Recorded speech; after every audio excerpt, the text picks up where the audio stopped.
Just to make sure I'm telling you the same thing that I told your colleagues this morning. So actually we will be doing, I will be talking about 3 + 1 thing.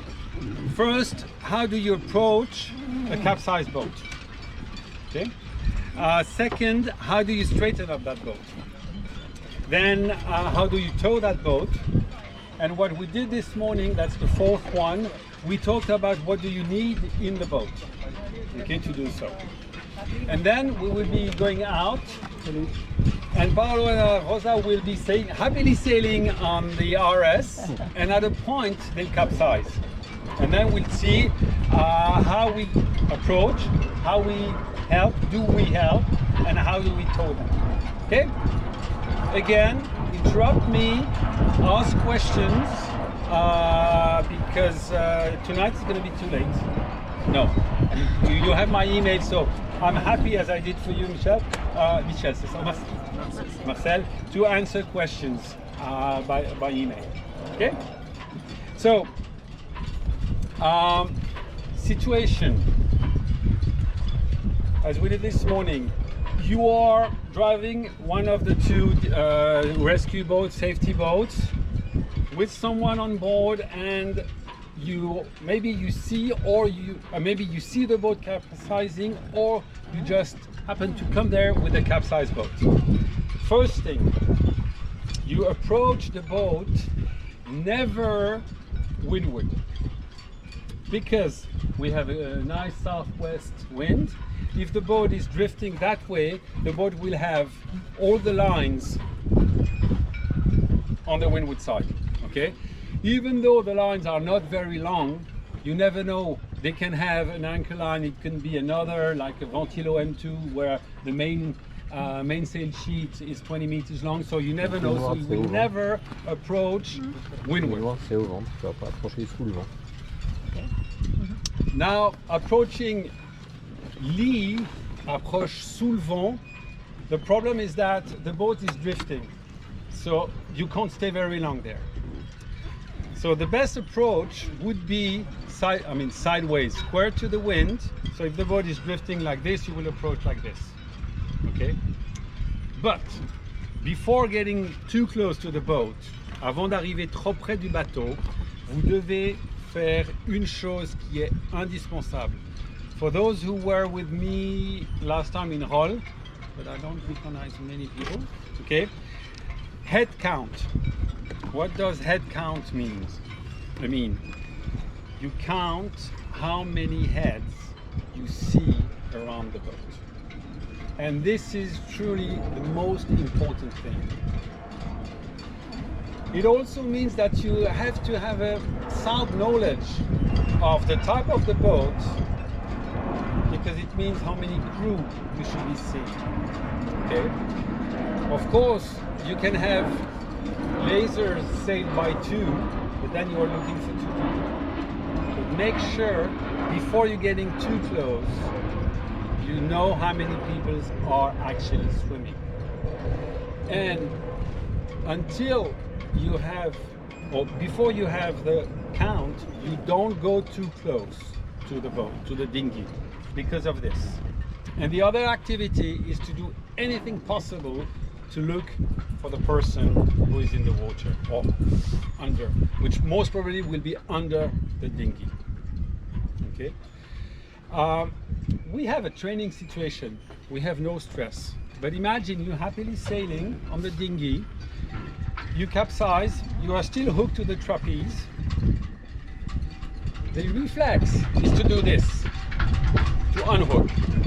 But then you pull on it, and it's made not to unhook when you pull on it. Okay? So the person in the water is stressed, so it's difficult. Okay? So try to find, to calm down and to find a good solution, a good idea to help them. Now, one idea would be to have someone, if you are two, jumping in the water to help. Yes, no, maybe. Sauter à l'eau, c'est une bonne idée.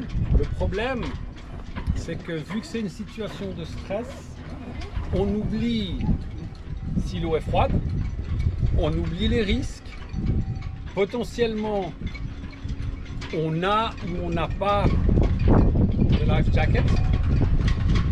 And as we don't know if we have or not, do we have to wear a life jacket or not, there is an issue. So just before jumping, make sure you have, okay, I'm jumping to do this. I have a life jacket. I know the water is not too cold, I can do it. Right? Now, as soon as I've said this, if you have a life jacket, you can't dive. And maybe you will need to dive to free the crew. So there I have no solution, except maybe if you have an automatic life jacket, you can quickly unplug, so unscrew the automatic of your life jacket, which will allow you to jump and dive, and in case of emergency or if you need to inflate, like in the plane, you pull on the trigger.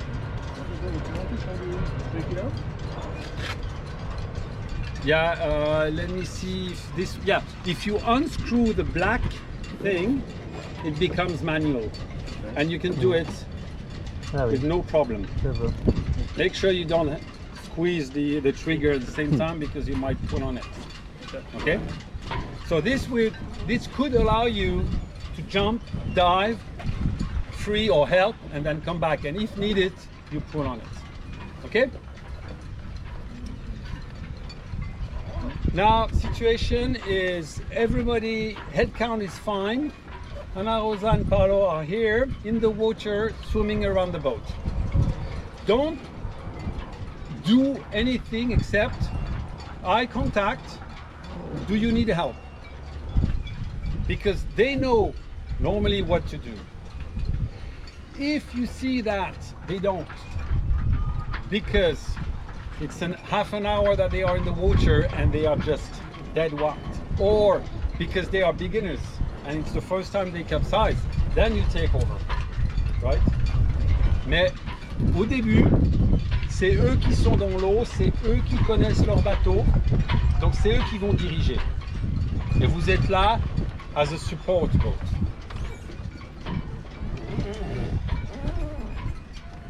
Okay, so far for the approach, good. Now to straighten up the boat. Who is sailing cats here? Catamaran. Okay. So on the cats, you have a line to straighten up the boat. You know this one? Yep. Okay. Between the mast and one hull, basically over the net or under, depends. You have a line that is supposed to be attached to the mast, and then when you capsize, you take it over the upper hull, then kind of trapeze outside, maybe slightly behind the centerboard or the dagger board to straighten the boat. If the boat is totally capsized, it's a little bit more complex, okay? But you will still use it, maybe then with the help of the motorboat, by giving it to the motorboat behind the centerboard. The motorboat will not attach, but just make one or two loops around the cleat, because you need to be able to free the line quickly, so no knots. Okay? Ne pas faire de nœud, mais juste faire un petit tour autour du taquet et ensuite on la tient à la main. Et même si on est seul, on fait le petit taquet, le petit, même pas nœud, mais la petite boucle autour du taquet, et on a le bout ici et on peut être au moteur. Okay?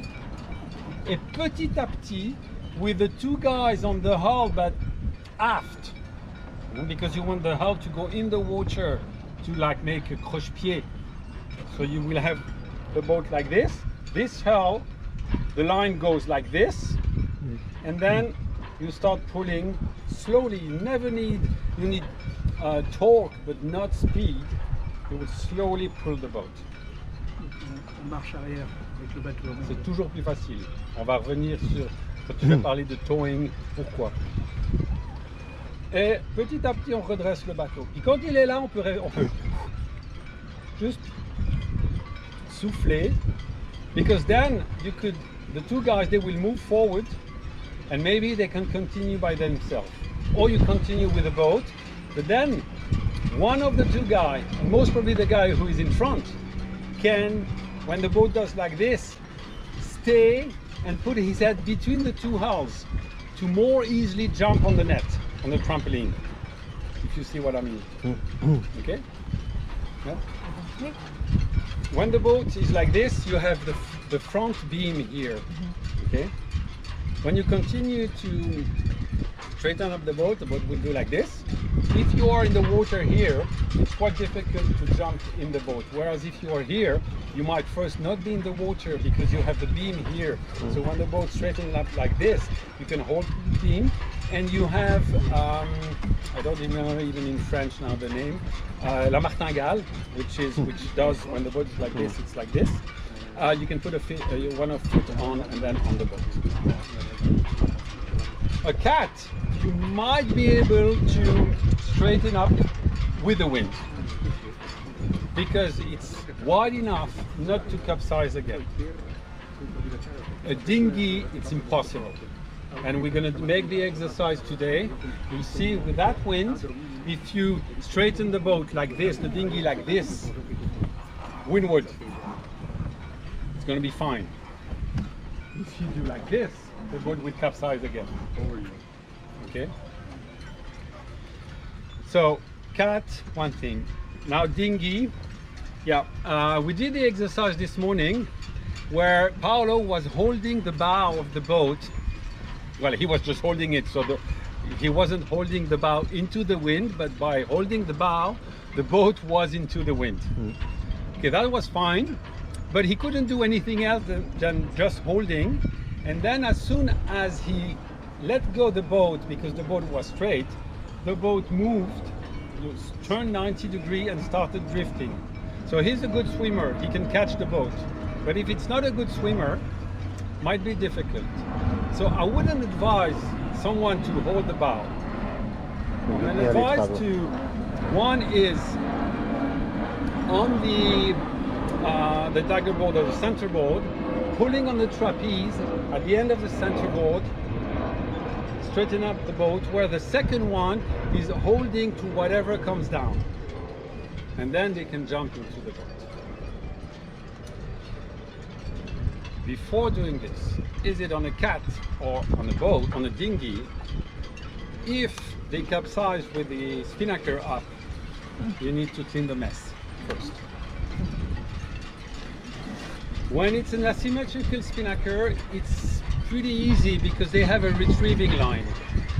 Il y a un bout, la drisse en fait, elle est sans fin, elle est accrochée en tête de spi, elle passe dans le mât, elle sort d'une petite poulie de coinceur et puis ça va au fond du bateau, ça passe dans le tube. C'est une chaussette, mais c'est une tube dans horizontale. Le tube chaussette et ça vient s'accrocher au milieu du spi. Quand on lâche la drisse, on peut tirer sur la retrieving line et le spi descend et on le tire dans le tube, dans la chaussette. D'accord.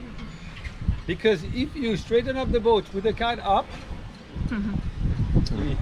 you never know what's going to happen, but most probably the boat is going to start sailing. Okay? So again, and when you're towing, straighten up the boat, take your time. Okay? Even if it's a race, I mean, if you help a boat, the race is over. But if you are in a boat and you want to straighten up your boat while racing and you want to do this alone, just take a few seconds to clean the mess first. Because if you capsize again, you waste more time. And this is really important. As well, try to see where the lines are. If there are too many lines around, clean a little bit the water. Like this, a boat can come and help you. Ok? En français, ça va? Yeah. Mon petit papier. Oh, il est là.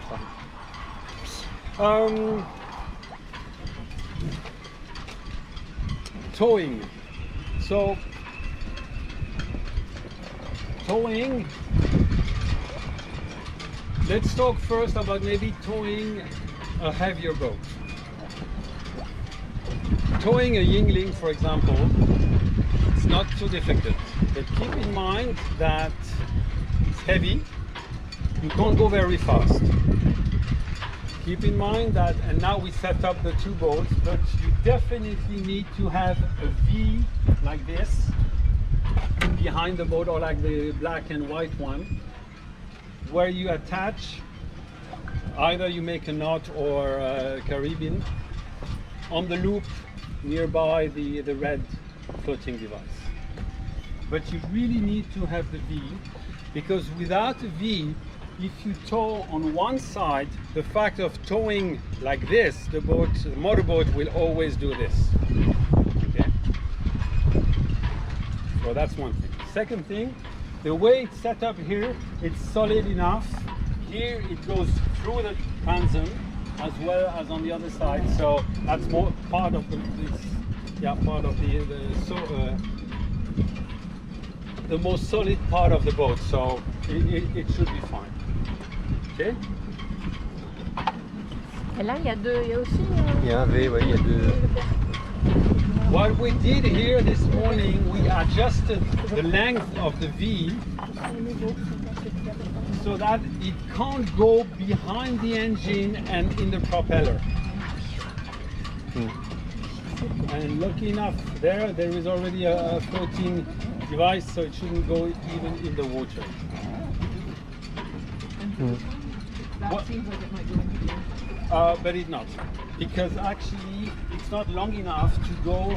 You have the propeller here and a plate. The propeller is here, and you've got that plate just above the propeller. It can't go. It's not long enough to go underneath. Okay? But this will be adjusted later. Okay. So this is for the boat. Make sure that you have a knife here to cut in case of emergency. You might have a knot here on the boat. If it's the Yingling, they might have made a knot as well, but if something goes wrong, you have just a few seconds to cut. If at a point the motorboat turns to the left and the sailboat for some reason goes to the right, this one can't do much. Il ne peut pas faire grand chose parce qu'à un moment donné il va être en marche arrière. Alors si les bateaux sont pas trop lourds, tout va s'arrêter. Si les bateaux sont un peu plus lourds ou pour différentes raisons, lui ne pourra peut-être pas repartir en avant et redresser. Donc la seule solution, c'est couper. Et comme c'est un réflexe, on veut d'abord essayer de sauver la situation avant de couper, on va couper au tout dernier moment. Okay? Therefore, you really need a knife here. Okay? It will be set by Michel. Ok, mais. Have a knife? You don't have a knife on our motorboat? I think I saw one here.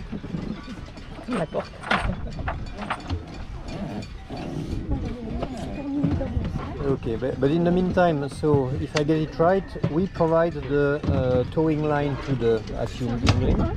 Usually they don't have. On these they don't have a towing line available, so we should provide. You will. So the approach. Try to come slowly next, like 2 meters alongside the sailboat. You give the towing line. As soon as you have given the towing line, you move forward like this, so that the sailboat can do this in case, and you, if you have to get rid, can just accelerate. Don't do like they did this morning, and I wouldn't say who, but they were like this, and for some reason they did like that, and they turned, it was like this, and the two boats were attached. So lucky enough, Paula just let go on her dinghy, and that was fine. Okay, but make sure you keep the same direction. Okay, even if the two boats are facing this side and you know that you want to go in there, you wait until you have tension in the towing line to make the turn. Again, there is no emergency. Take your time. Make sure everything is well set before really moving. Okay, but then on the motorboat, we attach the towing line to the V, Yeah. which means that if we need to cut, we need to cut both legs of the V, right? Alors, Or I missed something. this one you can cut just one. This one, as they did a knot here, you will have to cut both. All right, so it means the V, you don't, well, you're not supposed to have a loop or whatever. Okay. And I hope it's a sharp knife. But So- yeah, in worst case, you have to cut the two sides of the V. It's always interesting. Every time I do a safety course, well, when they came to Rolf to jump in the water, I asked them to take their personal knife and make the test. Is it rusted and is it sharp? Okay. Most of the knives, for some reason, are never sharp. You can take some time, like every once a month, just to sharpen it a little bit, because this can save your life. The two over there, they know, I don't know if they have it, but they should. In their life jackets, they should have a knife. When you're sailing dinghies and trapeze, one of the best safety thing is to have a knife. And they make special knives that have no edge, no sharp end, and that you can just take out and do like this with one hand. Also a knife, if you need two hands to open it, is useless on the boat. We have these in the dinghy maintenance box. If you don't find in the dinghy box, we have a lot of them. Okay, of knives. Yeah, nice in the thingy maintenance box. Yes, this knife, which is yeah. put in life J'ai lesson. juste une question en français. J'ai compris pourquoi celui-ci, on devait couper les deux, mais c'est pas fait pareil. Il n'a pas la boucle. Ah, il a pas du tout la boucle. Donc en fait, on verra que si on fait l'exercice, on n'a qu'à l'accrocher ici. Puis après, Ah, excellent. il Ok, va se mettre au bout tout seul. ok, ouais. Okay. Then maybe you're going to talk about it, but how to attach the towing line to the other boat? It's coming. Okay. So attaching the towing lines to another boat, again talking about the Yingling first. The padai that you see on the bow of the Yingling, where the blue line is attached, sur le pontet qui est à l'avant du bateau, Ouais. it's made to attach the boat in the harbor. As you can see, there is not much load on it.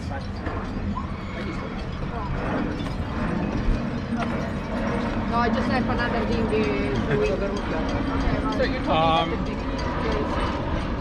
I missed that. No, I'm talking about, you see where the blue line is attached on the boat. This is made to hold the weight of the Yingling, but in the harbor. And when it's an old boat, as the boat has been moving like this for more than 30 years, it moves a little. So you can't trust it. So the best way is to attach around the mast. Okay? Because this holds.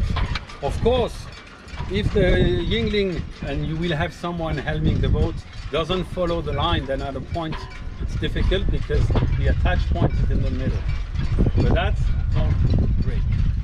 Now, if you are also towing a boat within a regatta or at the end of a regatta, you're happily towing the Yingling, then you pass by another Yingling which has no engine. What is it going to happen? Just add it to the line. Yeah. So they're going to ask, can you also tow us? So they're going to send or throw a line to the other, to the one you are towing, and they're going to attach at the end. Never know how this one is. So make sure, tell them maybe to attach to the mast. Now, if you have time, and this, if you have several boats behind you at a point, then you don't use the lead. You would have two boats here and two boats there. Okay? I don't think this is going to happen, but it can happen. Okay? And at a point, if it's too much, you just you say stop, because you don't want the transom to fall apart. Ok. Donc c'est à vous, si jamais il y a trop de bateaux remorqués derrière, de stop. Still with the Yingling, it's a heavy boat. If you, en français c'est à couple, if you want to tow a boat alongside, make sure, this is the motorboat with the engine, make sure the engine and the rudder are behind the transom of the sailboat, because this will allow you to direct the two boats. If you are like this, you will not be able to direct the two boats. Okay?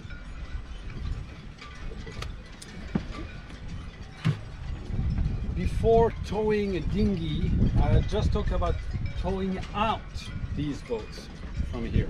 This might happen more often than you think, or might have already happened. I would advise to tow it with the boat going into reverse, because you can do it easily alone. Again, you reverse. You stay in the middle of the channel, making sure the boat, and more specifically the engine, is facing directly out of the channel. The crew on the Yingling, they have their towing line ready, already attached. And as you are cleverer than they are, you just look. If they give you something, or they are about to give you something like this, you say, hold on, you are not ready. But I'm sure it already happened. Okay? So they must be ready to throw you a line. So you would be waiting by Sirius already, Sirius, more or less. Okay? The boat like this. They pull on the buoy on their lines. The sun goes by the Orion next to the red boat. Okay? They throw you the line. You make one loop around the cleat in front, or around the cleat, the plastic one on the rib, and from here you hold it and then you reverse slowly out. Okay, you don't need too much length, like 2-3 meters are enough. And don't worry, of course there are waves, and as soon as you're going to be outside the harbor, you're going to have wet feet, for sure. But even if you have 300 liters of water, the boat will not sink. You have pumps, water pumps, bilge pumps. Okay? But that's really the easiest way, because you avoid having to tow from the side forward like this. So that's the best train. The motorboat reversing, engine, motorboat, sailboat. And of course sailboat, the bow facing where you want to go. Okay? En français aussi? Non, c'est bon. Okay, parfait. Towing a dinghy.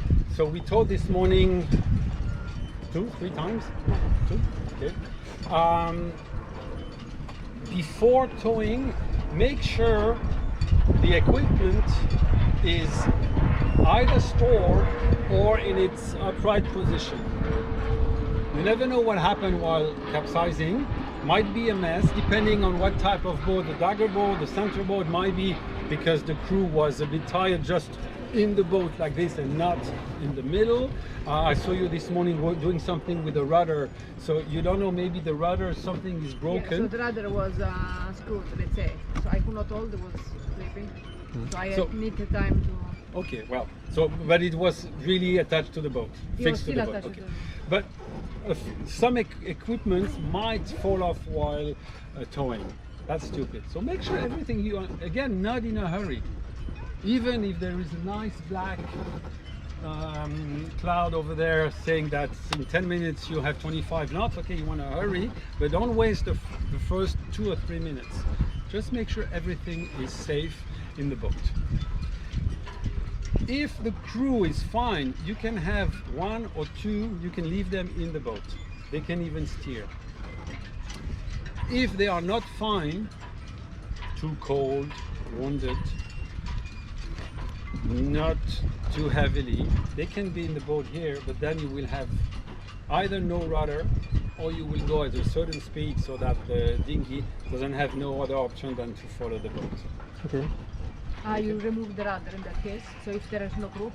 you roll it all Well, in. the dinghy is light enough. If you go fast enough, the rudder will stay like this. But then, you never know with the tiller. The tiller might fall down and stuck and leave the rudder like this. Then you have an issue. So what about the sails? What about the sails? Sails, You leave them on? we did this morning the two situation. As we were going a little bit downwind, the boat was almost going faster than the towing boat. They were okay, fine. Second time we dropped the sails. Of course that was easier, but then they have to hold to the sails. So again, I can't say you have to drop them, and I can't say you have to keep them up. Okay.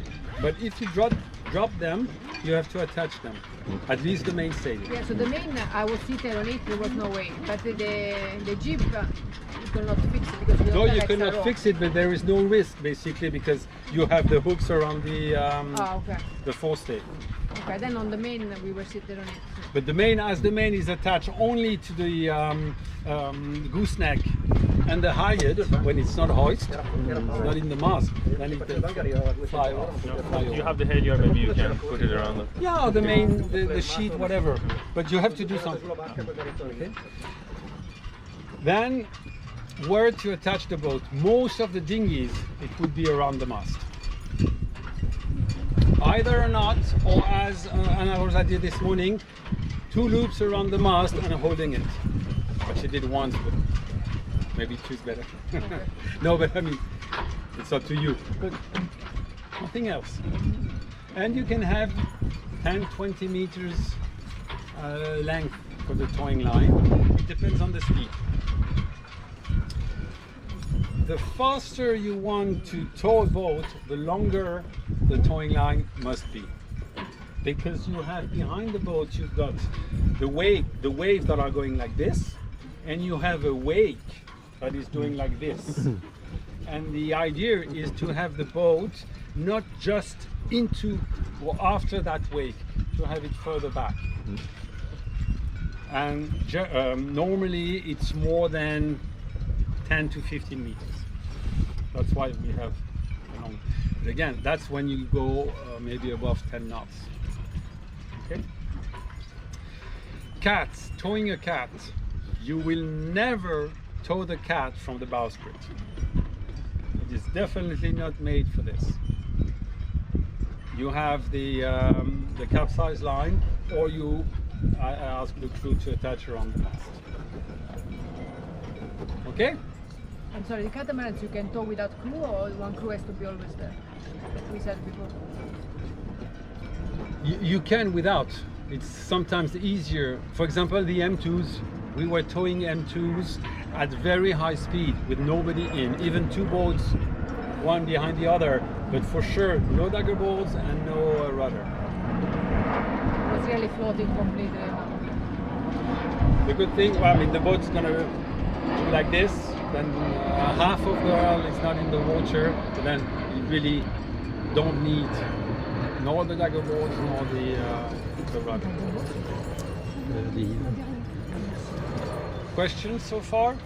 Sure. Can we cover the surprises as well?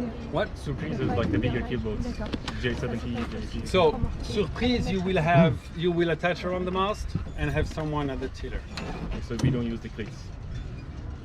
The cleats. The cleats on the boat. Because No. I wouldn't advise you to do this. What you can do, for example, you can go on a surprise. You could go, you see on the pulpit, you could go just between the big one and the small one where the shot cord is attached.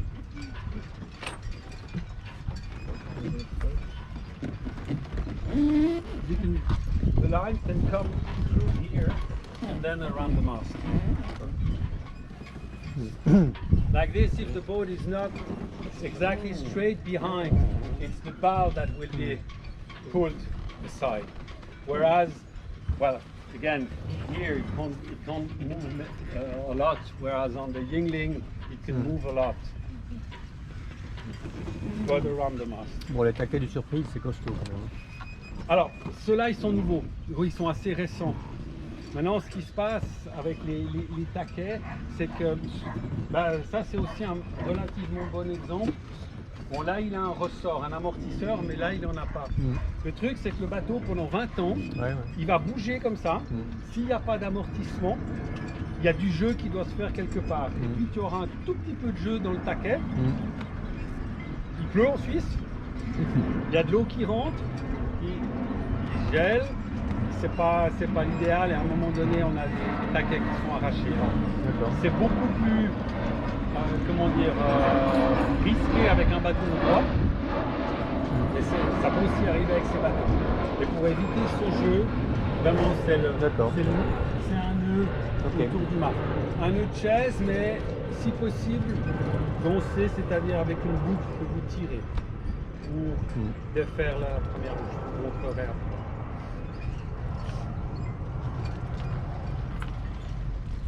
Okay, maintenant, before entering in the harbor, you will reduce or shorten the towing line, maybe 2-3 meters. You don't need more, because the longer the line is, the more difficult it is for the dinghy to stay in the same line. Okay, the tendency is to cut the turn and then to hit boats. So you just slow down, stop, shorten, either side doesn't really matter, and then 2-3 meters you come in. What is your bigger risk when towing a boat?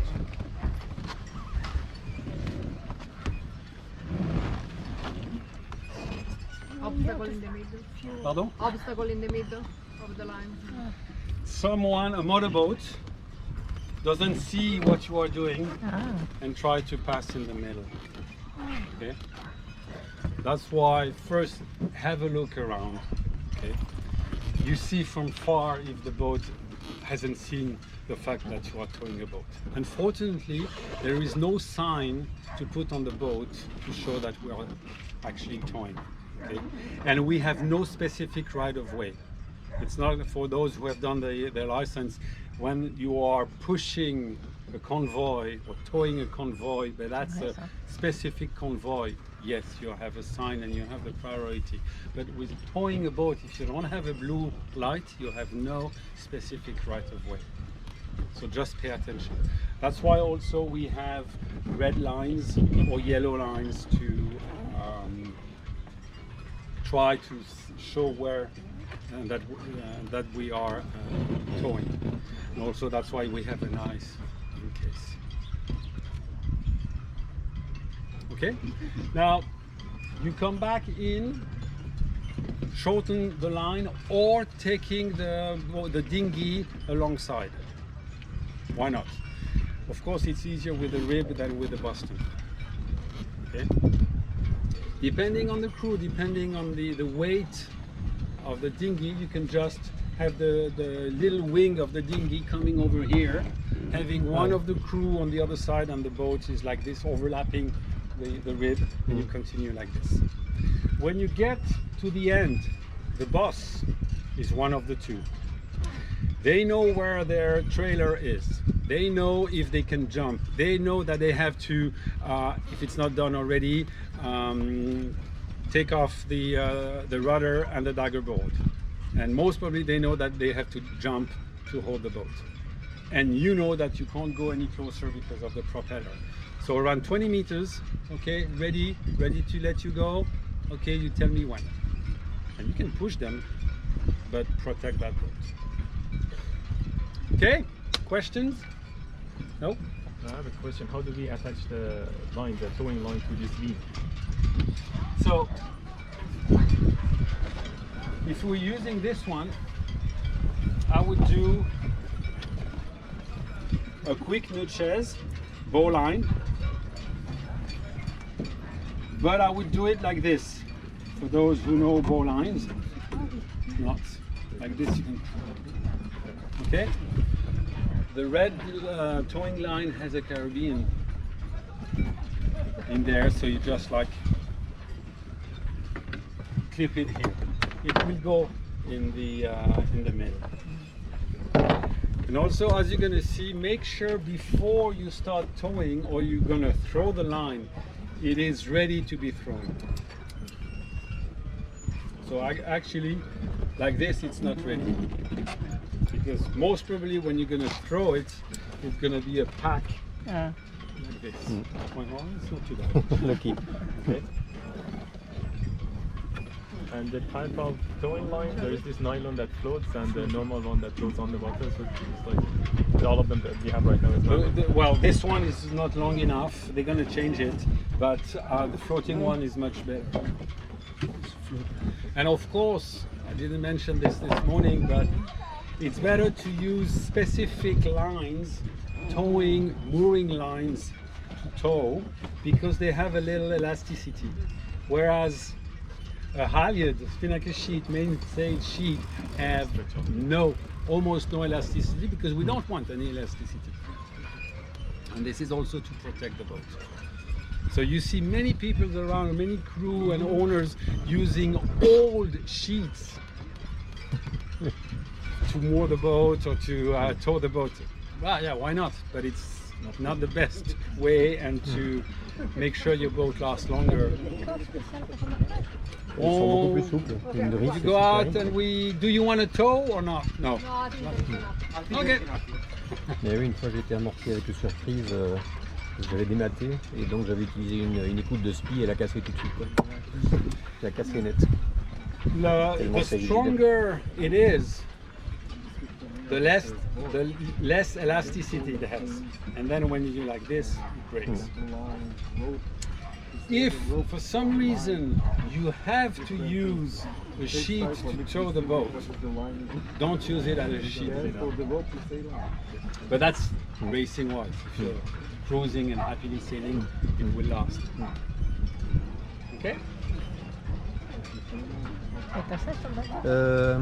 Surprise, on a ça? De quoi donc? Une corde spéciale en or. Alors on a des bouts d'amarre qu'on peut utiliser et puis il y a la corde de la chaîne pour aliber. Ah ouais.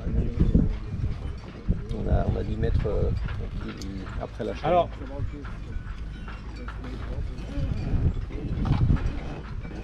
imagine the cat behind you has the capsize line, which is maybe 5 meters long, which is not long enough to tow. What kind of knot would you do to put those two together? Le pêcheur. Okay. 2 nœuds de chaise. Faire 2 nœuds de chaise. C'est Sheet band. Yeah. It's you can double it, but you do 1 knot instead of 2 and 2. ouais, mais j'aime pas bien. It's the sheet knot. Nœud d'écoute. Okay. Actually, it's you make a loop, and if you have different sizes, take the biggest one, the strongest one to do the loop. You go from bottom up, out, around it, and between. Un nœud de 10 francs. En fait, c'est un... Un nœud de Sheet 10 band. francs In d'écoute. English, you can 10 find francs. it sheet band. 10 francs. 10 francs. And Et en fait, Hello. oui, mais yeah, 2 bowlines, of course. Mais ça me fait faire 2. Oui, c'est comme le nœud de chaise. Le nœud de chaise, c'est pour la montagne, c'est pour grimper, mais on l'utilise sur un bateau aussi. So this Pour is, monter au bas. and Michel is going to be jealous because I didn't do this morning. It's like this. But what you can do it 2 times. ouais, Moi, c'est j'ai ça. fait une scooter, c'est un nœud de 10 Ah, francs. ouais. And this one, And how do you call that one? Weaver's knot. nœud d'écoute. Ouais, je pense que c'est un nœud d'écoute. En fait, il y a le nœud plat qui est fait pour mettre ensemble 2 cordes totalement identiques en termes de diamètre et de fabrique de consistance. Et puis le nœud d'écoute pour mettre 2 cordes différentes. L'avantage du nœud d'écoute, c'est que tu peux aussi mettre des cordes identiques ensemble. Donc pour rallonger. Ok. Et le grand avantage, c'est que ça se fait très très vite.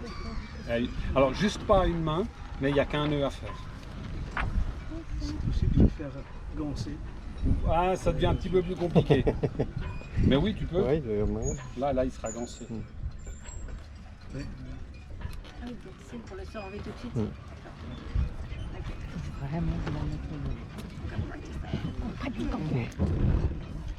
Puis on peut faire un nœud de chaise lancé aussi. Ça c'est normal. Et puis ici je fais ma ganse. Comme toute ganse pour les ouvriers, il faut qu'il y ait l'attention.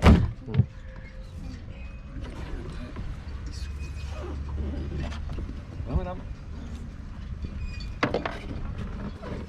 Okay, we go out with the two motorboats, and we're just gonna follow the RS, and they're gonna capsize once. And what I suggest is that you guys with the rib are gonna go towards them and see and help them in case they need. Okay, and we observe, and then we swap, but we're gonna stay on each boat and we're using this one to get closer. Just one thing. When you are following the dinghy, you always leeward, right? So you are windward towards the. Oui, non, peut-être de nouveau, because it depends what you are actually doing. I would stay if I'm just following.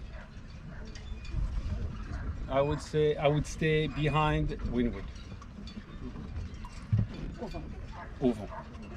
Now, when I'm coaching, because I want to see the leeches, the sail leeches, I'm exactly behind. What happened to me a few years ago, I was filming a flying phantom, 15 to 20 knots.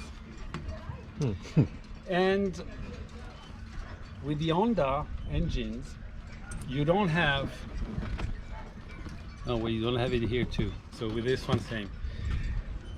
In standard outboard engine, here you have a little clip that you have to press. I don't think you have it there? Yeah, you have it. Okay, so in the more powerful engine, but not on this one. That you have to press to engage the reverse or the forward gear.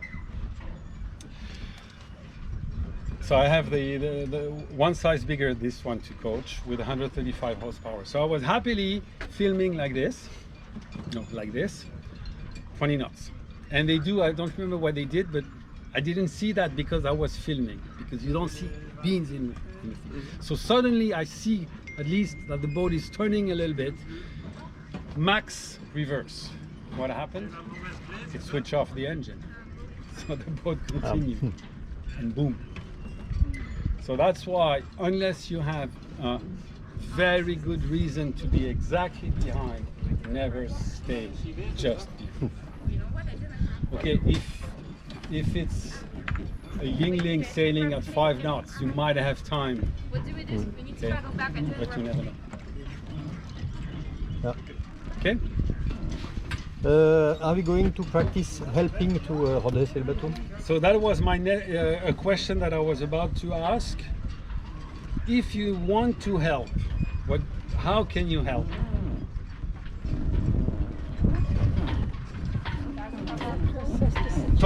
Not talking about a cat, because we talked about it showing with the capsize line, but a dinghy. Well, for instance, I've noticed that they very often want to climb back on the boat sideways, so I tell them to go around like the rear and climb on the boat from the rear. That way they manage to get on the boat without capsizing again. Yes, but let's go one step before where the boat is flat on the water. Oh yes, upside down? Or just sideways? Well, upside down you can't do much with a motorboat, unless they give you, or they have a line. You have the boat like this, upside down.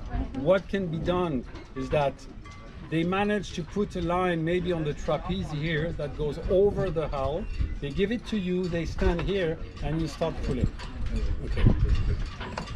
If you come fast enough and the boat is just flat, the mast and the sails are flat on the water, what can you do? You can grab the top mast.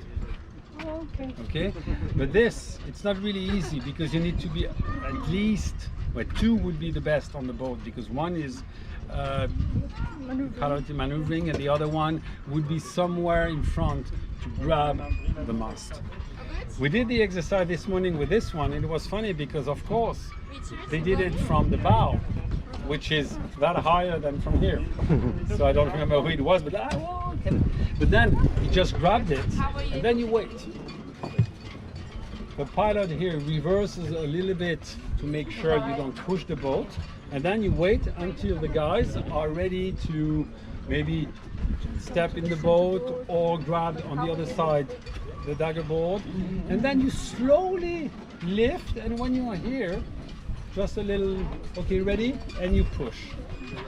You don't need to go all the way down. Okay? That could be a help. I don't see much else that you can do. So then if you have an exhausted dinghy with the two crew exhausted, the boat is capsized, and they don't have energy enough to... We had the question was raised this morning where one of your colleagues was sailing with a Surprise and he saw a capsized boat. They were in the water for a long time, so they took the crew in the Surprise.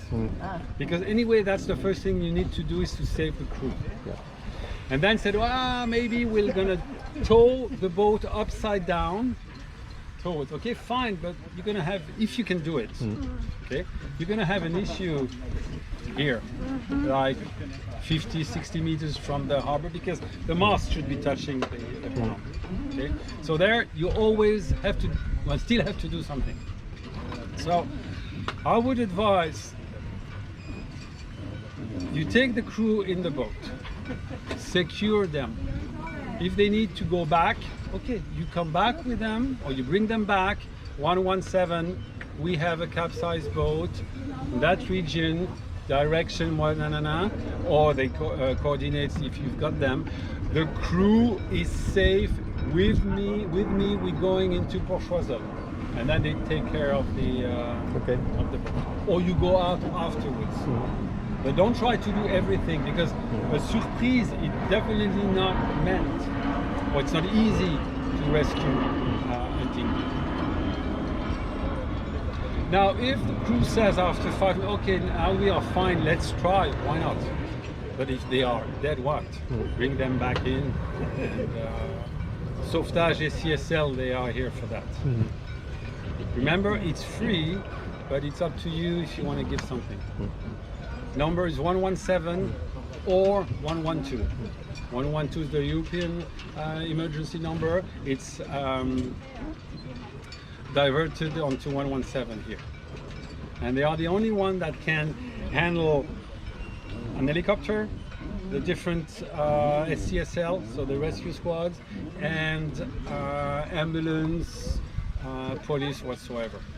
And as here you are quickly between Vaud and Genève, they can also, if it's more Vaud, they can ask Vaud to come, or if it's Vaud that answer, they can ask Geneva to come if it's really bad. In case, I had twice, we had an emergency with helicopters. The helicopter came in 5 minutes. We saved the guy. Lucky enough for him, there was the yellow helicopter from HUG. HUG was already in the air above the HUG. Flew to, that was in front of Lyon, made 2 big circles with the thermic camera, saw the body, but living body, throw anything, well, like a bomb which marks and is a safety floating kit, and then the motorboat came and pulled the guy out of the water. Okay, where are they?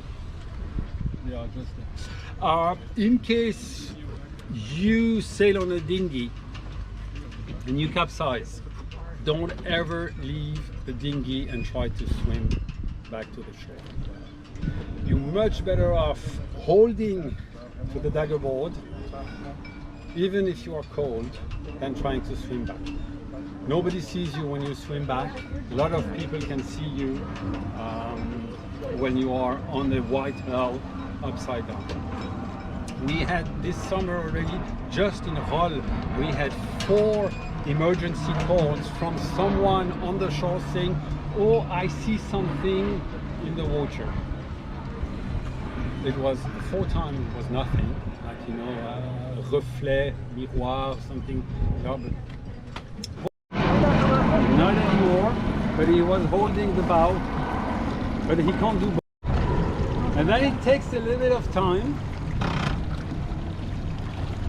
He has back against the wind, so the boat should not recapsize. Un bateau comme il est dos au vent, plus ou moins, ne devrait pas redériver. Roche Huguenin.